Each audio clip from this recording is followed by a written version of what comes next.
Bonjour, cher Gia, j'espère que vous allez bien. Seigneur, j'irai, guide-moi. C'est le thème d'aujourd'hui. Alors, notre réflexion commence par un ordre donné au prophète Jonas.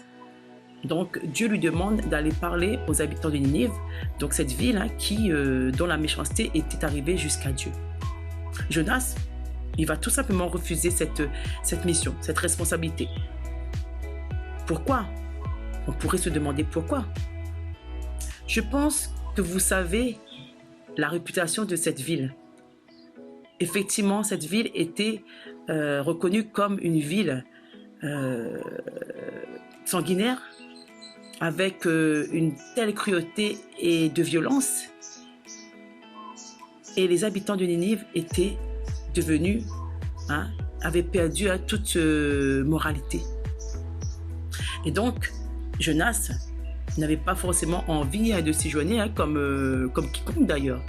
Quand on entend une telle réputation d'une ville, ça ne nous donne pas envie de s'aventurer. Pardon. Mais Jonas, à vrai dire, il n'avait pas vraiment envie de parler à ces gens. Il ne voulait pas que Dieu leur accorde son pardon. Il se dit que vous êtes des pécheurs invétérés, donc logiquement, vous devriez être punis. C'était le regard de Jonas. La première bonne nouvelle de notre réflexion, c'est que, heureusement, Dieu n'a pas le regard de Jonas. Oui, nous avons un Dieu rempli d'amour qui est prêt à donner une seconde chance aux rebelles, aux injustes, aux méchants, et j'en passe des meilleurs. Oui, Dieu accorde une seconde chance, parce que son plus cher désir, c'est que tous arrivent à la repentance, que tous soient sauvés. Revenons à Jonas.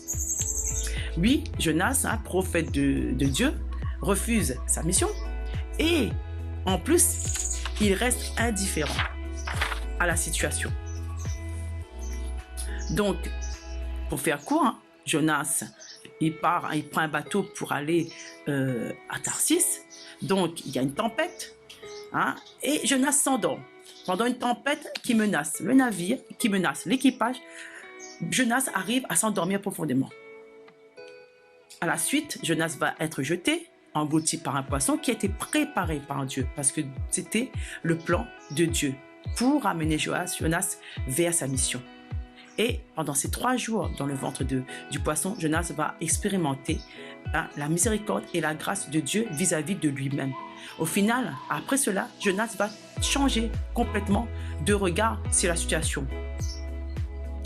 Voilà, la deuxième bonne nouvelle, c'est que Dieu accorde une seconde chance aux croyants qui, peut-être rebelles, peut-être, on va dire, qui refusent toute mission venant de Dieu.